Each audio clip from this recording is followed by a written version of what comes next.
সম্মানিত বন্ধুগণ, আমার ভাইয়ের আমার, আজকে আমাদের কওমি মাদ্রাসা নিয়ে কথা বলবো। কওমি মাদ্রাসার পটিয়ার একটি মাদ্রাসার কথা আমি আপনাদের সামনে পেশ করতেছি। এই পটিয়া মাদ্রাসাকে সংসদে আলোচনা করা হয়। দুটি মাদ্রাসার কথা সংসদে মাঝে মাঝে উত্থাপিত হয়। একটি হলো পটিয়া আর একটি হলো হাটহাজারী। সেই পটিয়াকে সেখান থেকে যে ফতোয়া দেওয়া হয় সেটা সবাই চোখ বুজে গ্রহণ করে, অথচ সেই পটিয়াতেও এমন কিছু দুচ্চরিত্রবান হুজুরের অবস্থা মানে বসবাস রয়েছে যা আমাদের এই কওমের পরিবেশটাকে দুর্বিষহ করে তুলছে, কওমিটাকে একটি গন্ধময় দুর্গন্ধময় করে তুলছে। প্রিয় ভাইরা আমার, দিল্লি ইত্তেফাকে একটি নিউজ হয়েছে। নিউজটা আমি স্ক্রিনে দিয়ে দিব, আপনারা দেখে নেবেন। সে সাথে আমি পড়তেছি, শোনেন। দিল্লি ইত্তেফাক বলছে পাইলসের চিকিৎসা নিতে গেলে ডাক্তার দেখলেন শিশুটি দীর্ঘদিন ধরে বলাৎকারের শিকার। নাউজুবিল্লাহ। যেই বলাৎকারের জন্য আল্লাহ পাক লূত আলাইহিস সালামকে উল্টাভাবে ধ্বংস করেছিল, সেই বলাৎকারের আদর্শ আজকে আমাদের কওমি আলেমরা ধরে রেখেছে।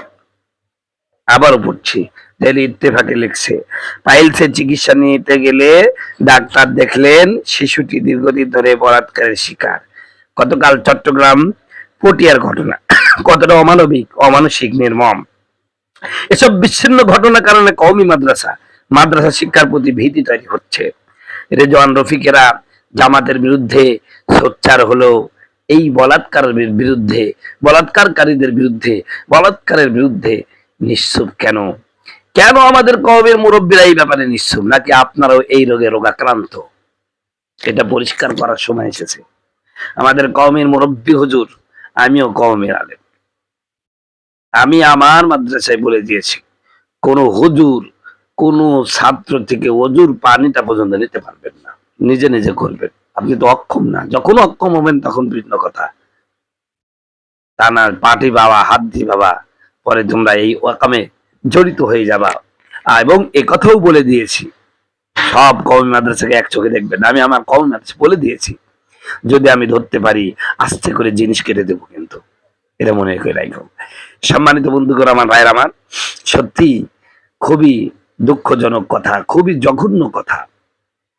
আমি কওমি মাদ্রাসার একটি মুহতামিম হয়ে আমি বলতেছি, মুরব্বীরা, আপনারা যদি এই ব্যাপারে কোনো পদক্ষেপ না নেন, চুপ থাকেন, আমরা মনে করব আপনারাও এই রোগে রোগাক্রান্ত। এজন্য অন্যের ব্যাপারে আপনারা চুপ, কোনো কথা বলতে চাচ্ছেন না। সম্মানিত বন্ধুগণ, আমার ভাইয়ের আমার, বলাৎকার পৃথিবীর সবচেয়ে নিকৃষ্ট পাপ, যে পাপের কারণে আল্লাহ পাক একটি জাতিকে ধ্বংস করে দিয়েছেন। এবং আল্লাহ পাক নিজে এই পাপের সমালোচনা করেছেন যে তোমরা কেমন নির্বুদ্ধিতার কাজ করো, যে তোমরা আল্লাহ যেভাবে করতে বলেছেন সেভাবে না করে তোমরা বিপরীত লিঙ্গের উপরে আকৃষ্ট না হয়ে তোমাদের স্বধর্মীয় স্বজাতীয় বস্তুর উপর আকৃষ্ট হও। তাহলে কি তোমরা নিকৃষ্ট পথ বেছে নিলে? প্রিয় ভাইরা আমার, বলাৎকারের ইসলামে শাস্তি আছে। পাহাড়ের উপর চূড়ায় থেকে তাদেরকে ফেলে শেষ করে দেওয়ার শাস্তি বলাৎকারের শাস্তি। আজকে সেই বলাৎকার আজকে কওমি মাদ্রাসায় হওয়ার কারণে, প্রিয় ভাইরা, এটা সব জায়গায় হয়, কিন্তু কওমি মাদ্রাসা হাইলাইট হয়ে গেছে। কেন? অনেকে বলছে অন্য জায়গায় হচ্ছে, কিছু বলছে না, আমাদের এখানে হলে এত উচ্চবাচ্য কেন? হ্যাঁ, অবশ্যই উচ্চবাচ্য হবে, কারণ তুমি তো হুজুর, তুমি তো এই সম্পর্কে জানো, এর পরিণাম সম্পর্কে জানো। তুমি জেনে শুনে এই কাজ করবা কেন? আল্লাহ পাক বলছেন, তোমরা যদি কোনো অজ্ঞতাবশত গুনাহ করো, এরপরে তওবা করো, আমি মাফ করব। কিন্তু জানার পরেও যদি অন্যায় করে ফেলো, সেটা কেমনে মাফ হবে? সূরা বাকারা পড়ে দেখো না, আল্লাহ কি বলেছেন। তুমি জেনে শুনে এই অকামগুলো করতেছো। এই জন্য এই ঘটনার তীব্র নিন্দা জানাচ্ছি। এরকম শুধু পটিয়া না, বাংলাদেশের আনাচা কানাচে অসংখ্য মাদ্রাসায় এই ঘটনাগুলো ঘটতেছে। বিভিন্ন মাদ্রাসা শাইখুল হাদিস পর্যন্ত মাসকে মাস বউ আছে বাড়িতে যায় না। তাদের সন্দেহ করুন, তাদেরকে চোখে চোখে রাখুন, দেখেন 3 মাস 4 মাস 5 মাস 1 বছর হয়ে যাচ্ছে, বাড়িতে যাচ্ছে না। এরা কাদের সাথে সময় কাটায়, কি করে, এগুলো দেখেন। দেখে এলেন, এইগুলো থেকে সংশোধনের চেষ্টা করেন। যারা এইসব কাজ করছে তাদের কঠিন শাস্তি দেন। এগুলো যদি না করেন, এদেশের কওমি মাদ্রাসাটা আজকে ভীতিকর যে পরিস্থিতি হয়েছে, আজকে সবাই অনলাইনে কওমি মাদ্রাসা মানে বলাৎকার বাহিনী, সি সি সি। এটা তো আজ কিছুদিন আগে ছিল না, এখন হয়ে গেছে।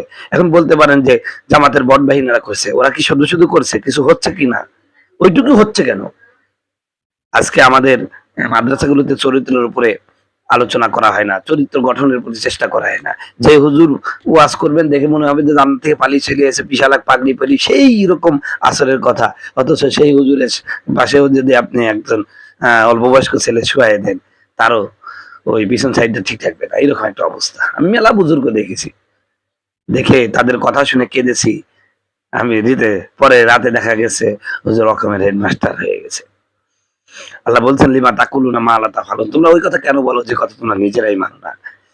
অতএব এই যে পটিয়ায় যে ঘটনা ঘটছে, আমরা আহ্বান জানাবো এগুলো সুষ্ঠু তদন্ত করে দোষীকে আইনের আয়তা আনুন।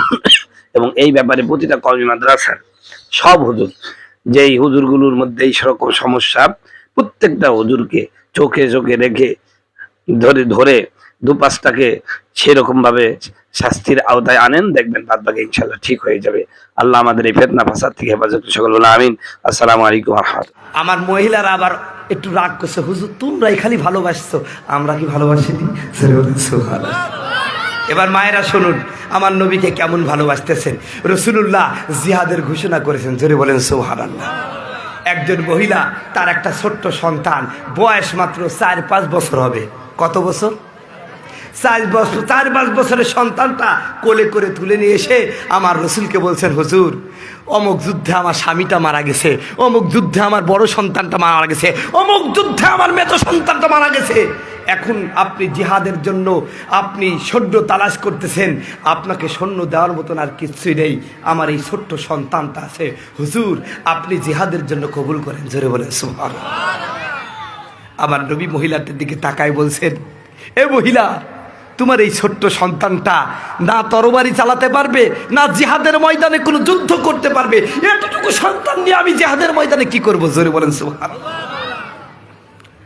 নবীজি মুহাম্মদ সাল্লাল্লাহু আলাইহি সাল্লামকে মহিলা সাহাবীটি বলছেন, আল্লাহর নবী মুহাম্মদ রাসূলুল্লাহ, আগো নবী, আমার এই ছোট্ট সন্তানটা আমি জানি আপনার সাথে যুদ্ধ করতে পারবে না, আপনার পক্ষ হয়ে কাফেরদের বিরুদ্ধে লড়াই করতে পারবে না, তরবারি চালাতে পারবে না, তীর চালাতে পারবে না, ধনুক চালাতে পারবে না, বল্লম চালাতে পারবে না, খঞ্জর চালাতে পারবে না।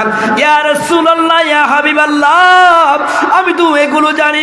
আমার নবী বলেন, তাহলে এই ছোট্ট বাচ্চাটাকে কেন জিহাদের ময়দানে আমাকে হাদিয়া দিচ্ছ, আমার কাছে পাঠায় দিচ্ছ?